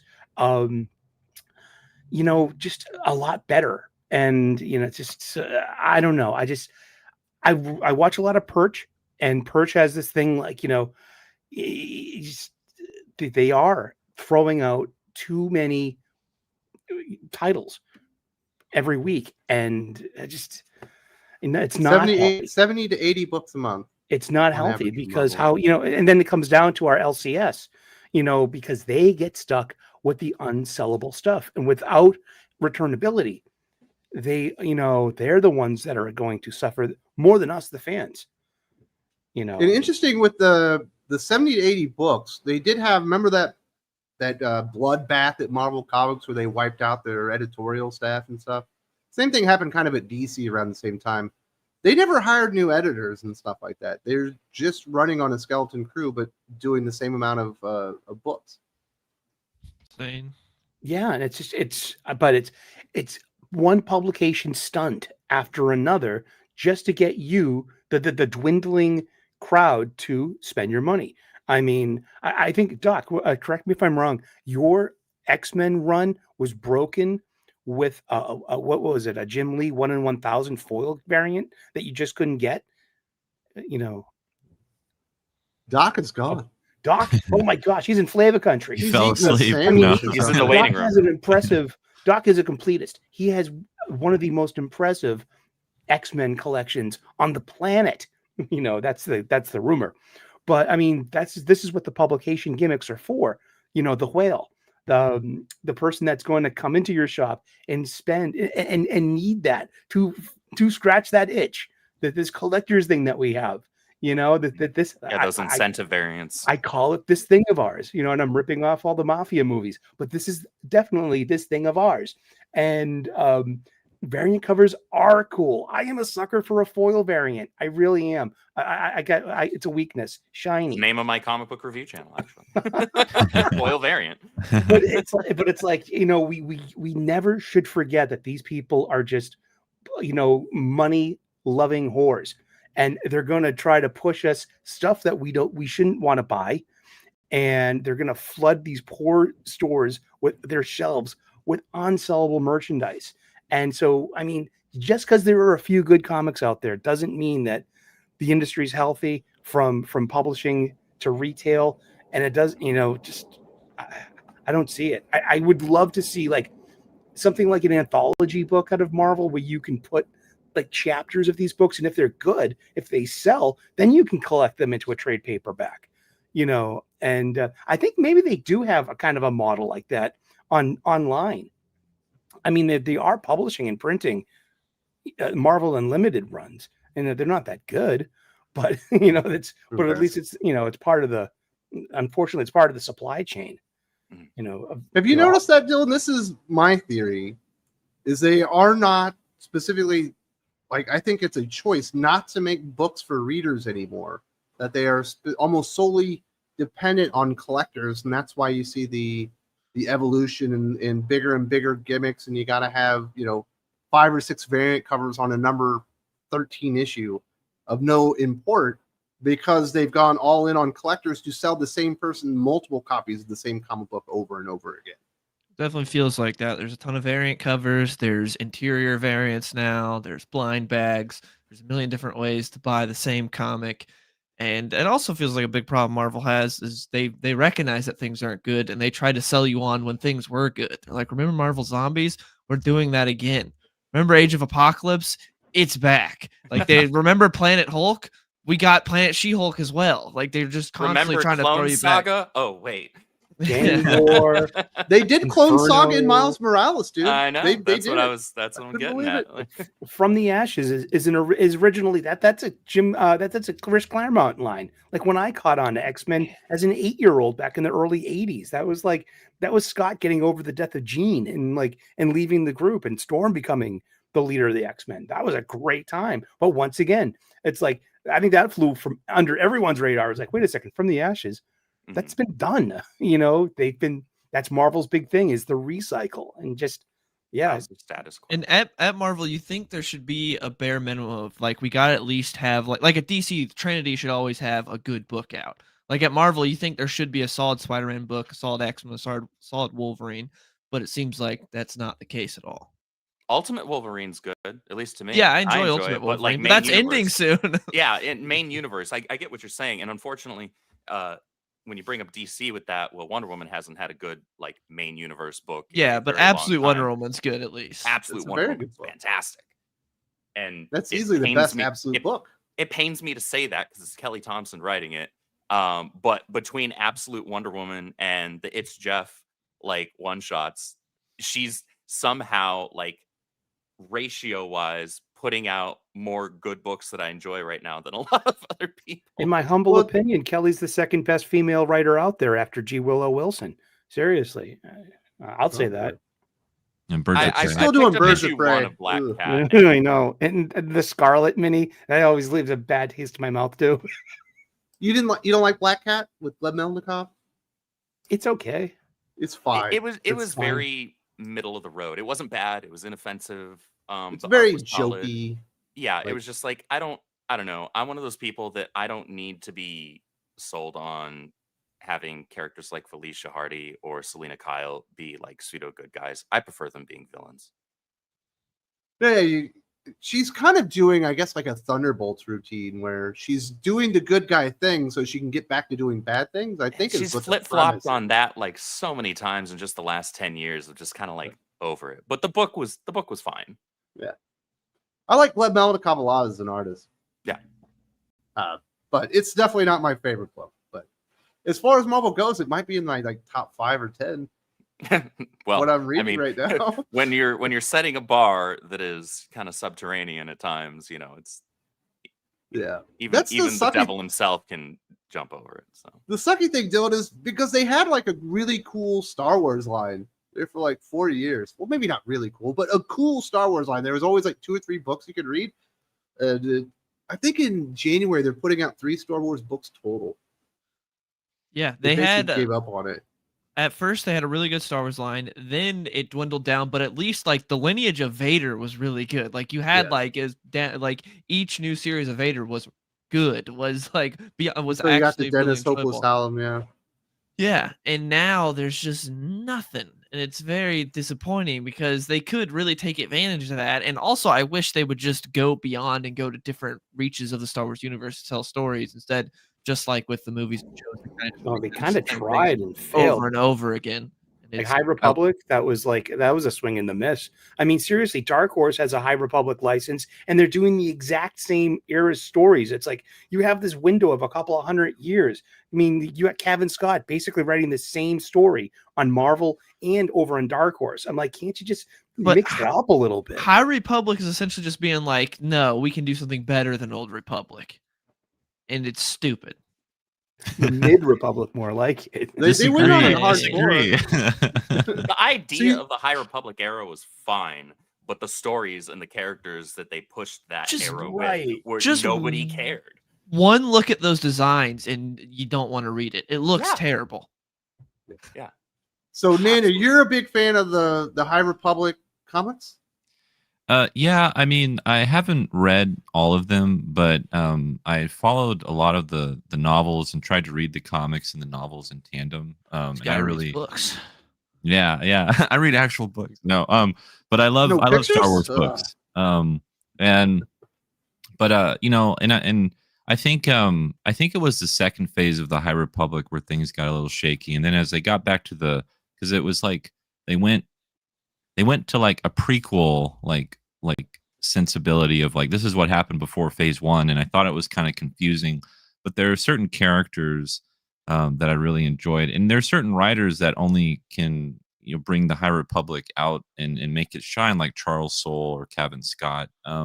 And right now, Legacy of Vader that Charles Soule is writing, I think is probably the best Star Wars book that they have. I But agree. I mean, that would be a decent Star Wars story told in any era. It's just Yeah. got the sequel skin on it, you know? It's got Kylo on it. I was Yeah. like, yeah.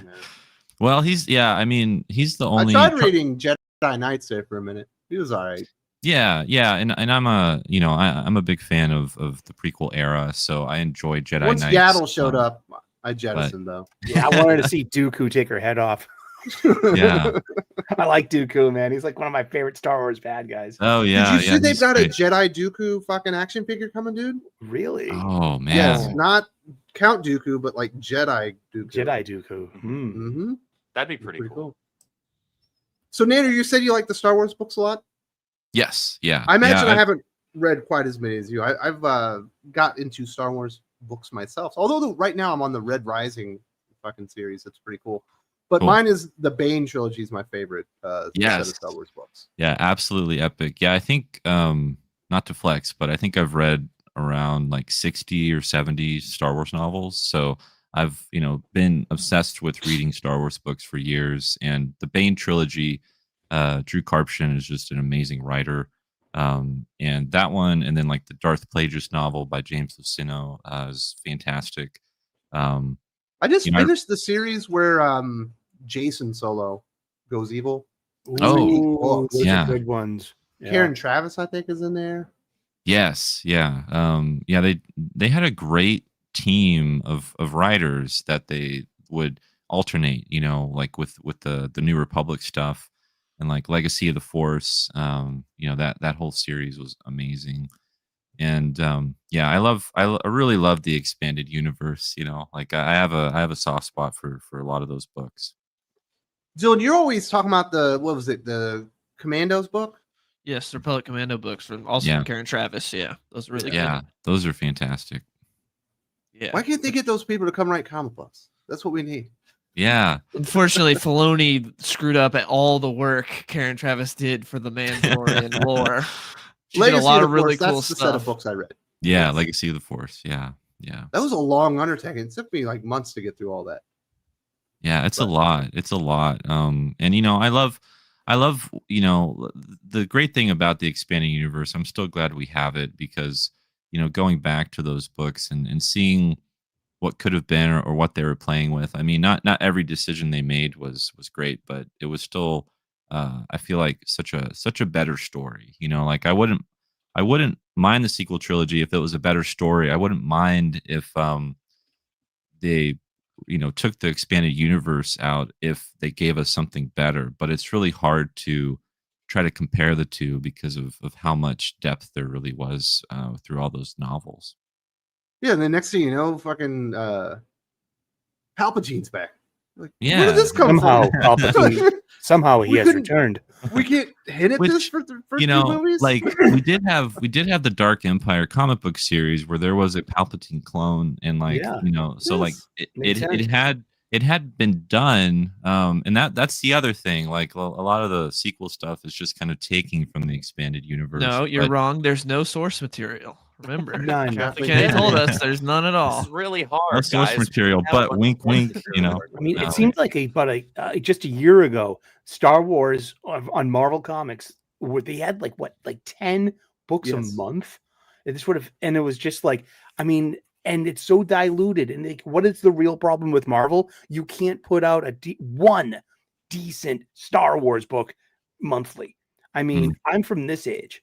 Star Wars, the original Star Wars book. This sold like tons and tons. I have my Star Wars #1 signed by Howard Chaykin. Oh, this is a beautiful Walt Simonson cover. It's like one of my favorite covers ever. It's Luke Skywalker commandeering a TIE fighter. So it's got that just begs you to buy it off the newsstand because like, what's Luke doing in a TIE fighter? What's going on? You gotta buy it to find out. 60 cents, kid. And have you read Vader Down yet? I haven't. You need to read Vader Down. I heard that's like peak Disney Marvel Star Wars. As good as it got. You should read it. Just cut down from like 70 Marvel books to 50 and you'll be able to fit it in.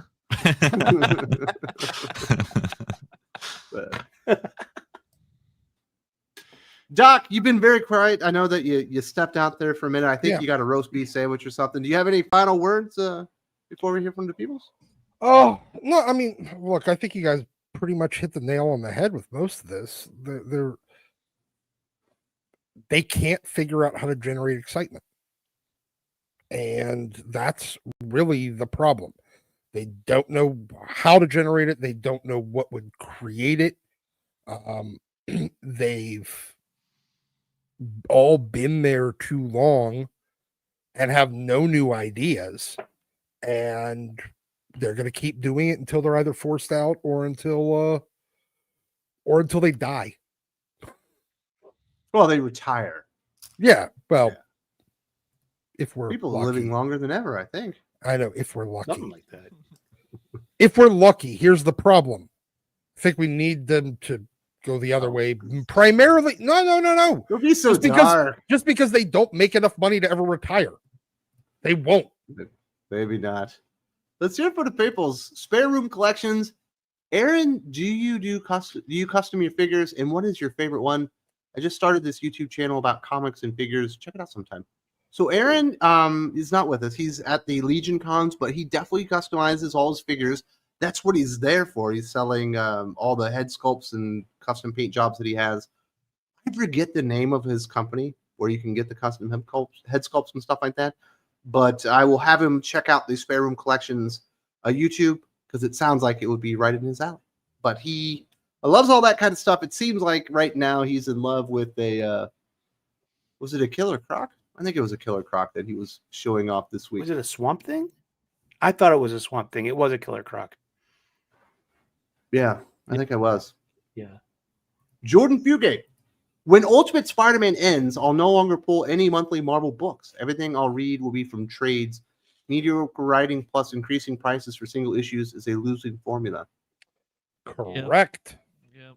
It's hard to spend $5 on single issues when you just wait for a trade. Yeah, because I've noticed that with you, Dylan. A lot of times they'll be like, hey, man, did you check this out? It's been pretty good. You're like, oh, it's 3 issues in? I guess I'm reading that one in trades. Yeah, I'll just wait for the trade. It's the way to do it. Fuck it. I'll just be a few months behind. It's not like anybody's talking about it at the water cooler anyway. Exactly. What was Yeah, that? I'm struggling. I'm struggling to figure out,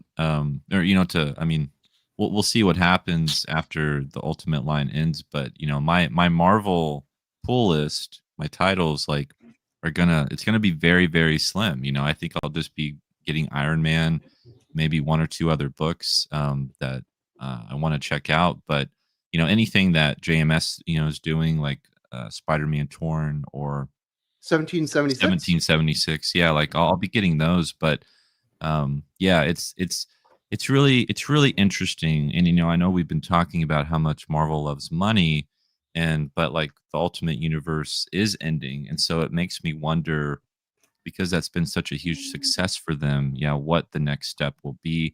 My hope is I don't want another Ultimate Universe, or anything. I really hope they bring Chris Condon and the other Marvel writers who have been working on the Ultimate Universe. Give Peach Momoko a mainline Marvel title. Why not? But just taking those writers and those creative teams and injecting them into the Marvel Universe, I think the mainline 616 would be the way to go. That would be the way to get me, to read more Marvel. Yep, I'm in the same boat as far as things getting very slim, because I'm enjoying a couple books at Marvel, but all of them are limited or ending soon, other than Infernal Hulk, which is continuing on with Infernal Hulk, but everything else is ending pretty soon. Ultimate Wolverine's ending soon. The Jimmy Palmiotti Marvel Knights book is Marvel Knights Punisher is only 4 issues. That's going to end in a few months. Several of these books I'm liking. The Iron Fist book is limited. All these books I'm liking are going to end to where it's going to be I'm going to be reading 2 Marvel books. Yeah. Yeah. Sorry, guys. I do have a Carnage. little power outage right now. Oh, So I'm having to mute I myself. thought you went into dark mode, Wes. Yeah, you were going to start to really go off on everyone. Light a candle. I mean, blink twice if you need help. I think the only book that first of all, I killed my pull list a couple of years ago. I haven't had one. It's the first time in my life that since I was 8 years old that I did not have a pull list. I'm buying stuff off the shelf. Really, the only things I'm buying at this point are ASM from Marvel, ASM, Spider-Man and Wolverine, and actually that's it. I think Spider-Man and Wolverine's probably ending at some point. That's wrapping up soon, I think. All I got is Hulk after when Ultimate Spider-Man wraps up. I think all I'll have is Hulk and waiting for the next. What was the Philip Kennedy Johnson's World War II book? Hellhunters. Hellhunters. That's good. Yeah, that's going to have a sequel, and I'll be excited there for that. I'll be waiting for you, Philip. I'll be waiting for you, Bucky. It's going to be a good one. I love this Bucky in that book. That was fun. Yeah. HH German over at Sigma Comics. Shout out to Thinking Critical from Rhode Island Comic Con. Our new manga, Red Eye Bandito, is a blast. Pre-orders today. Support indies and Think Critical family. Hit like and subscribe. Oh man, I wish I was there. I was gonna go. I was thinking about going. That would have been my 4th con this year. And but hotel rates in Providence, Rhode Island, are through the roof. And it's kind of funny. Okay, I'm not putting cons down. I go to cons. I love them, but we all know that a con is kind of like a glorified flea market. We know this. Come on, quiet in the back. It's a celebrity petting zoo, dude. It's just, you're right, but the date that passes, it would have been just under $200 or so to get to Rhode Island for the weekend, and I'm like, for what? The opportunity to go in and spend a buttload of money, and they got a great list of celebrities, because I like photo ops. I like the occasional signature, but I will bring like my Buffy box if you've got a couple of Buffy stars there. I'll do that. I'll wait in line and I'll pay the price.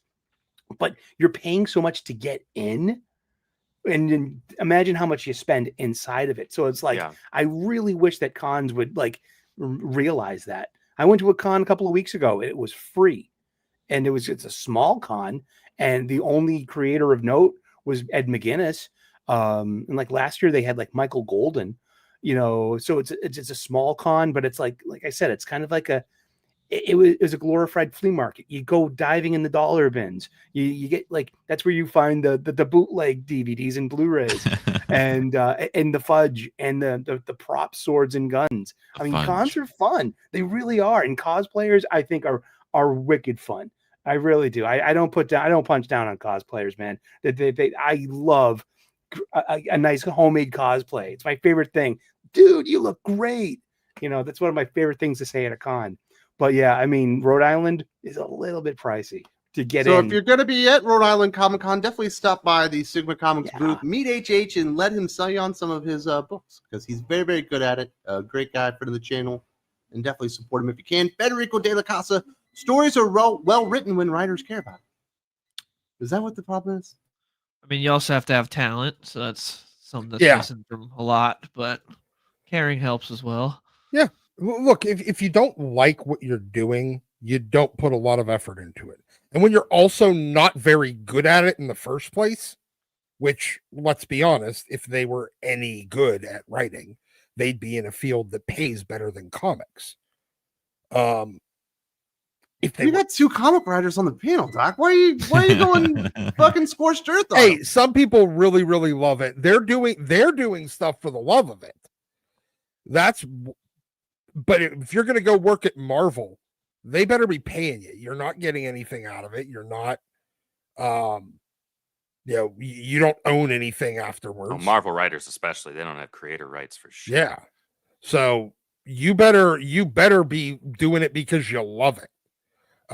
Doing it on your own for your own stuff, or even for small press indie stuff, that's because you love it. And maybe because you have a little piece of it. I have no idea. None of my business. But if you're going to go and work on the big 2, if they were any good, they'd be either doing something that they can sell themselves, or they'd be in an industry that pays better. Well, look, the entire Ghost Machine universe, those were all of DC's best guys. Yeah. And they were all like, see ya. Deuces. Yeah. Right? They can't afford you anymore. And some of their best artists, too. Right? Yeah. You got Gary Frank over there. You got freaking Fabuk, Yeah. And, Man. Yeah.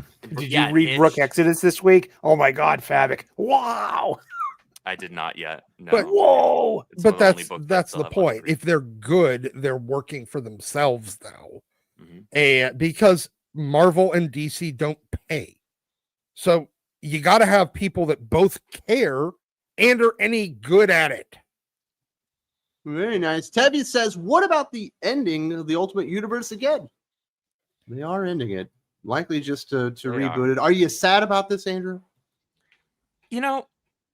Kind of. It really all depends on how well the ending turns out to be, right? Like, if it's a satisfactory ending and they kind of leave it open-ended to where, like, okay, now this universe gets a second chance, the characters here get a second chance, and they leave it in such a way that's like, okay, I'm happy with how it is here. We can step away from it for a while. If you want to revisit it further down the line again and pick up, I don't know, maybe 5 years later or something like that, right? do something like that, okay, sure. I worry that Endgame is going to be underwhelming, and part of that's justified, part of it's not, because most of the Ultimate books, at least all the ones that I'm reading, have been very solid or just outright really good, right? Like Ultimates for the most part has been really solid. Okay. Ultimate Wolverine has been really good for me. I know it's a little slow paced for some people, but it's a beautiful book. And then Ultimate Spider-Man is like one of the best books out there. So I'm not upset about that at all. My buddy really loves Ultimate X-Men. I respect and love Peach Momoko's art style, but I'm weird. I don't like it so much on the interiors, at least not for an X-Men book. I'm an outlier there in some cases. That's okay. I also don't want them to just like next year, they have a summer presentation. They're like, hey, Ultimate Universe is coming back and it's coming back in September or something like that. It's like, so why did we just have this big, for publication stunts? That's it. Yeah, that's exactly why. That's But that's where you start to lose the gravity, you lose the weight of big events like this, right? That goes back to what I was talking about earlier, whereas DC and Marvel started going into this like twice annually line-wide event nonsense where it just feels like we're rolling from one event into the next and then ignoring what happened in the last one. And so nothing feels like it has weight anymore when it comes to these big events. They're trying to make Blood Hunt stick, like canonically, over the books. Seriously, that's what you want to talk about events nobody read and nobody reading cared the about. books. Yeah, reading all these Marvel books. I know editorial is probably that's the one constant thread. I could like, okay, they're trying to stick to Blood Hunt's consequences, but now you have Rate that 7. Another problem with Marvel comics is the forced synergy with the MCU and changing the characters and stories to reflect the MCU versions. And I know that's one of your buttons, Doc. Like we can't get the real Nick Fury anymore. Yeah.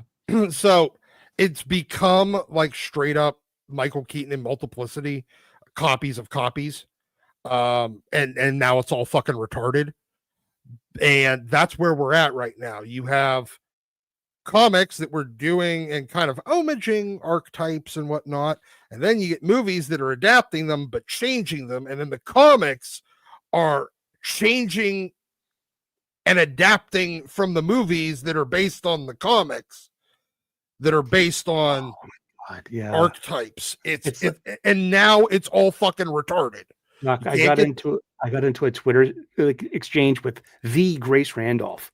And because she was talking about Predator Badlands and comparing the relationship between the synth and the Yautja to Wanda and Viz. And I'm like, but Vision, was like, it has an echo of humanity in him, in the comics. And I got this deluge of response like, well, we're talking about the MCU here. And I'm like, you can't have I wonder if her frayed hair is a result of too much dye and it like frying all of her brain cells. It was nice. It was nice that I got it wasn't like a barb. It was just more of like a response. And then, but other of her followers came, didn't dogpile me. It was actually a pretty decent, normal exchange about fandom shit in hindsight. But I was more like, are you kidding? You're discounting the comics history because it doesn't fit into your sense of lore, because I think it's like a really unfair comparison. Yes, fake geek girls do that shit. Fuck that twat. So that is, but no, that's where we're at. We're making copies of adaptations of copies of influences of archetypes, and then everything just starts getting dumb and nothing feels normal. It's why you end up with a 6 foot tall Wolverine in the fucking comics instead of a 5'3" Wolverine. It's everywhere. And because they keep adapting the comics to match the movies that are some weird variant interpretation of the comics. Federico De La Casa says Marvel editors don't care and find writers who don't care. Why should I care? They lack the passion that I find in manga, like everybody else. That's a good way to put it. Is that where the passion is? Is it in the manga, Eric? It could be. I mean, all those speed lines and expressions, and like the little like the pound sign on someone's forehead when they're stressed out, or the teardrop. I love manga. It's I don't love it. Like, I'm not an otaku. I wouldn't consider myself that, but I was there for like generation 1 of manga hitting the States with like the Viz comics, like Area 88 and My the Psychic Girl and Xenon way back in the day in the late 80s. I mean, that was fun. And then came Akira. Are you kidding me? They couldn't stop that stuff. That was great. Sally Akibe says, looks like DC has finally given up on John Kent. I think we just saw John Kent in Superman, didn't we, Dylan? Wasn't he helping Superman evacuate or something? I don't remember if he was in that book. I just remember. Yeah, I don't remember. I remember he was walking with Superman in the park like for KO, and that was like it. But yeah, he's been pushed to the back. He's very much limited now. You don't see a whole lot from him. He gets like a couple panels, and that's it. They know that no one really cares anymore. I think he was helping his dad out in Adventures of Superman Book of L. Yeah, again for like a couple panels, and then Yeah, the in whole issue time, 1. yeah, and then the whole time after that, Superman has not doesn't care about John at all. He's just worried about the twins and like what's going on in the future and getting everything figured out, but he doesn't really care about John. Yeah, he's not an important character right now. Mr. DC Comics, aside from Battle Beast, why is the action and fighting in Marvel and DC so hard for West to figure out? Demon Slayer made $600 million. That is definitely something I've noticed. Mm-hmm. That's a really broad brush to paint with right there. I don't know what comics some people are reading, because when you have Mora on interiors, when you have Jimenez on interiors, when you have Pepe Larraz, and even when you have John Romita Jr. kid, oh god, Nick Dragotta, when you have, Nick Dragotta. Shoot, even Hayden Sherman. Hayden Sherman. Like, the art style isn't my favorite, but man, those layouts are great. I think he's talking about the amount of action. We're seeing a lot of action take place off panel nowadays. Yeah. Yes. They'll talk about it. They'll get to the precipice of the fight, and then you'll see the aftermath instead of the actual battle. I think again, it depends on the comic you're reading. Yes, like you wouldn't say that about Absolute Batman. Yeah, or Amazing Spider-Man. No, but isn't the whole point of KO like is? And they haven't had a fight yet. Yeah, Wes said that the other day. But we're also one issue in. Yeah. We are a single issue in. And Night Fight was a lot of fighting. 5 issues in. And with all the tie-ins, if you're talking about tie-ins, but I'm talking about Superman the mainline DC KO, we're one issue in. Yeah, the fight in Night Fight this week was amazing. Yeah. I thought Moore killed it. It was beautiful. I was hoping that was original Earth 2 Robin coming back, because like I love the original, Bronze Age Earth 2 and older Robin. That was awesome because he was starting to get a touch of gray. Mm-hmm. Nander, what do you think that is? Because it's clearly not Earth Prime. Oh, I have no idea. I don't know either. Yeah, that's a good question. I think it's an alternate future. It's like it's a 45-year-old Dick Grayson from like an alternate future. I think it's something that's being presented by the Heart of Apocalypse. Exactly. Supers. That's what I was about to say. I think it's just something made up for KO that like the Heart of Apocalypse is making. I don't think it's a existing Earth. Yeah, it's a corrupted timeline by the Heart of Apocalypse. Got into the boom tube. Probably makes sense. But Battle Beast is a lot of fun and it looks amazing. Yes. But there are some phenomenal action artists. You guys named quite a few of them. Tom Riley on G.I. Joe also. Amazing. Or Nick Klein in Immortal or Incredible Hulk when he gets to do it. Man, when fucking Abomination pulls out Bruce. Yeah, you see that big splash page. You're like, all right, I understand why he's only here once every 5 issues. This has taken forever. Hand drawn onomatopoeia. That is the loudest comic book, the most visceral. Those sound effects are just amazing. Nick Klein, you are a god walking among mortals. Sally Akabe wants to know what everyone's anime manga are they watching or reading right now. I'm current on Dragon Ball Super, but it's in hiatus right now because Akira Toriyama passed away last year, and I believe Toyotaro. Toyotaro, thank you. Yeah, he's got control of the destiny of the storyline now, not just the art. So this will continue. How it will continue, I'm here for it because I'm a huge Dragon Ball fan.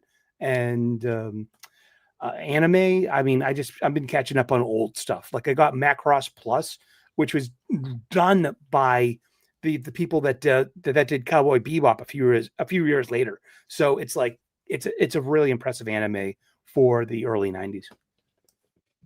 I am watching Naruto and Spy Family with my 6-year-old. He enjoys both of them, so that's what we're What up arc to. are you in Naruto? It's the very beginning. We just started Oh, that one. okay. A little further along on the Spy Family, where they're in the school and all that kind of good stuff happening. But I'm trying he to likes finish, the Daima. manga or the anime. He likes Japan for some reason. Okay. What are you reading or watching right now, Andrew? I am. I haven't been reading any manga except for where is it? Down here, the manga adaptation of Common America. So shout out to the guys over at Iconic Comics. That's As far cool. as anime, I'm trying to finish Dragon Ball Daima. I'm a few episodes away from finishing that. I have an anime like to watch catch up list, The Circumference of the Earth. Like it's gonna take me a bit, but there are a lot of anime like I've been told I need to watch Frieren, Spy Family. What else? Solo Leveling's on my list because the animation's gorgeous. Mhm. There's a lot of stuff that I want to get to. It's just a matter of this thing that I don't have very much of called time. I would love to get to Dragon Ball Daima. That's what something I would be getting at the DVD bootlegger at the con today. I would pick that up for like $50 and just like I'd be happy because it's not a manga. It's just but Toriyama wrote it, and apparently there's like this new Hey, canon. Sully. Yeah. I have a power outage here. Oh, okay. Okay, we gotta keep this one My moving. mouth You've already didn't. had your Sorry. turn. Dylan, what manga or anime are you doing? Nothing right now. The only manga I've read is Vinland Saga, which I've read the first 10 books, and then I was like, all right, I got them all off Amazon. I'm like, the 11, I'm going to wait. I'm just going to get it if I find it organically, like at a comic shop, bookstore, con. Have not found it anywhere. Found 12 everywhere. Cannot find book 11 anywhere. It's super easy to get on Amazon, but that was like a stipulation I put on myself because like any self-respecting comic fan, I have a stack of unread comics, and I'm like, I can't justify keep getting Vinland Saga. So I was like, I'll wait till I find it out in the wild. Cannot find book 11 anywhere. Very Vinland nice. Saga's What really about you, good. Nander? Yeah, I'm watching Fairy Tale right now, anime wise, and then I'm reading Pluto by Urasawa. It's the like a kind of a mature, grounded take on Astro Boy, like a reimagining of the original Astro Boy. So really enjoying it so far. It's amazing. I highly recommend it. Mr. DC Comics says, why didn't we get a book of Superboy Prime and the Legion fighting Darkseid's Legion? Some books don't need talking. The entire book can be one big battle. I hope we think still that's do. my impression that's the book we're getting from Josh Williamson. Yep. The new That Legion would of be- Superheroes that is would going be to be good. Superboy Prime with the Legion, right? That's what feels like he's been setting up. Yeah. Joshua Williamson has managed to make me a Superboy Prime fan for the first time in my life. Good Superboy character. Prime's a great Yeah. character. Up until now, the only time I liked him was his brief appearance in Death Metal. Awful event. But he had that kind of redemption moment, and I was like, oh, okay. You're not too awful. Yeah. He got a little annoying with Jeff Johns. He was kind of using him for specific reasons, but I think that's exactly what they might not be fighting the Dark Legion, but I think he's joining the Legion, and that's what the book is going to be. Mhm. Man, I think it'll be fun. Saki Akabe says, check out. Oh man, you're doing. I it, ain't even Jimmy. gonna try. Gachi Yakuda? Got you. Fine, Kuda. cool. Full FMA Metal Brotherhood, Alchemist? best anime ever. Solo Leveling, Hunter, X Hunter, Code Geass, One Piece, and Demon Slayer. Saw Code Geass. I own and read the entire Full Metal Alchemist manga. I don't need to watch Brotherhood. And I own the Oh. original anime. Code Geass. All right, a book about birds, waterfowl. Not even close, actually. Oh, well, fine. Do appreciate the suggestions, brother. So normally we would keep going, maybe do a second topic, but I do have a power outage. It doesn't feel like it's going to come back. So we are going to have to end this one a little bit early, but we will still get in our comic book recommendations. Andrew, thank you so much for joining us so much. I know you got all this stuff going on with the Rippaverse. Are there any comic books you would like to recommend? They don't have to be just from this week, but that you want to talk about right now? Books that I would recommend, honestly, if you're not reading Superman right now, I haven't enjoyed a Superman book this much in a really long time. Probably not since early Rebirth. Um, Also, gosh, Soups just has several either solid or really good books right now because I'm also really enjoying Superman Unlimited because it feels like it's super episodic, where if there is an overarching plot that connects it all, but each individual issue still kind of feels like its own thing. And Book of L has been interesting so far. It's probably my least favorite of those three, but I'm still kind of here for it. And I'm like, all right, well, let's see where this goes. But Williamson on the main Superman book, my one of my favorite books in the last year and change has been the Witchblade reboot. It's the best that title has been since the first 50 issues of the original run with Michael Turner on it. So that the book is absolutely beautiful, super action packed. It's very visceral. That is not a book for children. Don't give it to your kids. Very nice. Is there anything people should be looking out with you in Rippaverse? Maybe any upcoming streams, books? Upcoming books, we have a couple of villain focused books releasing here soon. I can't say exactly when, that's NDA, but those will be coming very, very soon. Also, our 5th issue of our Ripazine, which is a magazine that kind of meant to harken back to the old Wizard magazine days. It's got previews for some of our current books, some of our upcoming books. It also, each issue has a 16-page short story. The most recent one was written by myself. So that is going to be shipping soon. We're just waiting on getting that back from the printer, and I'm super excited about that. So shout out and thank you to everybody that has supported anything at the Reverse, whether you only bought in at ISOM 1 or you've bought every single release we've had. Thank you. Like, we're an independent publisher, so we can only do this with, the support of the fans. Absolutely. Nandor, congratulations on the Kickstarter. People interested in the season, what do they need to do? And are there any books that you want to recommend? Yeah, so I do want to recommend everyone go check out Seasons on Kickstarter, volumes 1 and 2, the trade paperbacks. You'll get a full-length graphic novel, or if you want 2 full-length graphic novels, there's also a Seasons Volume 3 Fall Ashcan that is a crowdfunding exclusive that you can pick up, and we have some other crowdfunding exclusive covers. But yeah, if you're looking for a grounded superhero, supernatural story, go pick up Seasons. We only have 12 days left, so definitely check it out and back us. I would really love your support. For comics this week, I definitely want to recommend Night Fight by Joshua Williamson and Dan Mora. Issue 1 came out this week. Fantastic book.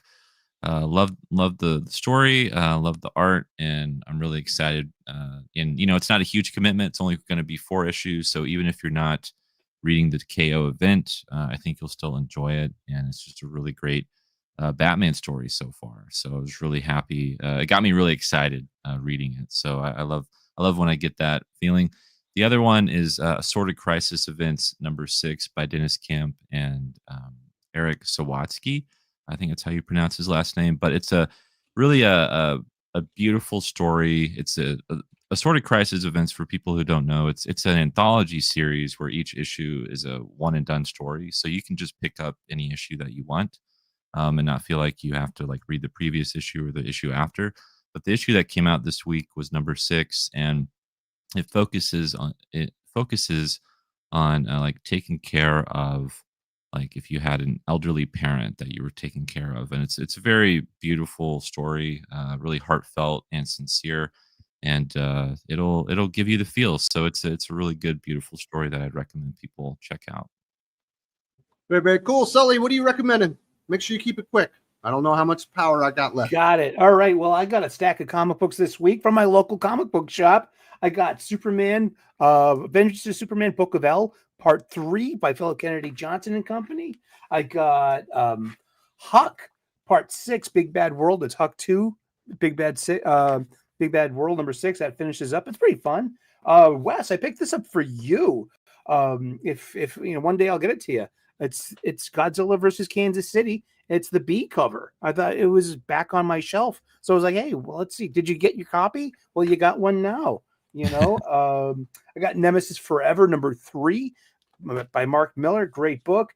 Rook Exodus #8. Wow, Fabric. This is a really good book. I hope you're tuned into it. My pick of the week is G.I. Joe number 13 by Joshua Williamson, Dreadnought War, part 1 of 5. This is so fun. It's got the A cover is a great wraparound. Hope you get it. And also, okay, $10, 368 pages. It's the complete V for Vendetta by Alan Moore, and it just came out this week. I bought it on the 5th of November. Dude, this brings me back. This is an evergreen story. It is scary how the art and the coloring in this. They've kept the original coloring, and I'm just blown away by the old analog way. And this is a great example of sometimes you can put politics in a comic book, and this is an example of it. And that's the picks for I got today. Thank you so much, Wes, and everyone in the live chat and in the panel today. Thank you. Appreciate it, brother. Dylan, do you have any videos out or comic books you want to recommend?